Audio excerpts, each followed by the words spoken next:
চট্টগ্রামের একটি বিখ্যাত খাবার হচ্ছে বালা চাও। এই বালা চাওটা মাশাআল্লাহ এত বেশি মজার হয় আর বানাতেও একদম সহজ। যেকোনো সময় ঝটপট আপনি এই ভর্তাটা বানিয়ে নিতে পারেন। যেহেতু আগে থেকেই ফুল প্রসেস করা থাকে তাই খুব সহজেই ভর্তাটা বানিয়ে নেয়া যায়। আর এইটা কিন্তু খালিও খাওয়া যায়। আপনারা চাইলে সাথে আরো কিছু উপকরণ মিশিয়ে ভর্তাটা খুব সহজে বানিয়ে নিতে পারেন। মাঝে, মাঝে আমরা অনলাইনে বালা চাওর অর্ডার করে থাকি কিন্তু আমরা যেরকমটা আশা করি ওইরকমটা পাওয়া যায় না। তো আমার এই বালা চাওটা আমি কক্সবাজার শুটকির দোকান থেকে এনেছিলাম। আলহামদুলিল্লাহ বালা চাওটা ভীষণই ভালো হয়েছে। ভর্তা বানানোর জন্য ১ম এ নিয়েছি ২ টা পেঁয়াজ কুচি আর কিছু ভাজা মরিচ। মরিচগুলো একদম মুচমুচে করে ভেজে নিয়েছি। তারপরে একটু লবণ দিয়ে ভালো করে সবগুলো ডলে নিচ্ছি। ভর্তা বানানোর ১ম এ পেঁয়াজটা এভাবে মেখে নিলে ভর্তাটা খেতে বেশি মজা হয়। সাথে দিচ্ছি কিছু ধনেপাতা আর ২ টা কাঁচা মরিচ কুচি।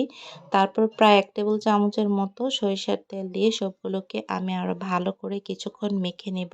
বালা চাও যেহেতু আগে থেকেই ফুল প্রসেস করা আছে এর ভেতরে কিন্তু মরিচ দেওয়া আছে। তাই আমি আমার পছন্দ অনুযায়ী মরিচ দিয়ে নিচ্ছি। আপনারা ঝাল বাড়িয়ে খেতে চাইলে মরিচ কিন্তু আরো কিছুটা বাড়িয়ে দেবেন।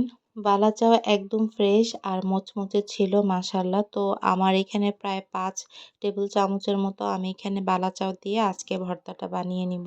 আপনারা যখন খাবেন তার কিছুক্ষণ আগেই ভর্তাটা বানিয়ে নিবেন তাহলে কিন্তু একদম মুচমুচে থাকে ভর্তাটা আর খেতে ভালো লাগে। যাদের কাছে চিংড়ি মাছের ভর্তা খেতে ভীষণই ভালো লাগে আর ভর্তা বানাতে ঝামেলা মনে হয় তাদের জন্য কিন্তু একদম একটা পারফেক্ট সলিউশন হচ্ছে এই চিংড়ি মাছের বালা চাও। বাসায় মেহমান আসলে তো কোনো কথাই নেই। তাদের এই বালা চাও ভর্তা পরিবেশন করলে সবকিছু রেখে এই ভর্তা দিয়েই ভাত খেয়ে উঠবে। এই বালা চাওটা কতটা মুচমুচে হয়েছিল আপনাদের একটু শোনাচ্ছি।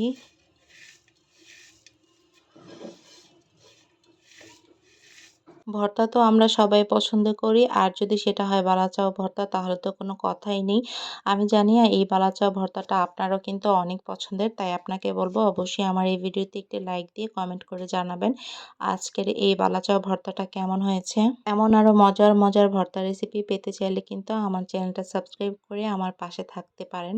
যাই হোক ভর্তা তো রেডি হয়ে গিয়েছে আর এখানে ভাতও রেডি। সবাই অনেক বেশি ভালো থাকবেন, সুস্থ থাকবেন। আল্লাহ হাফেজ।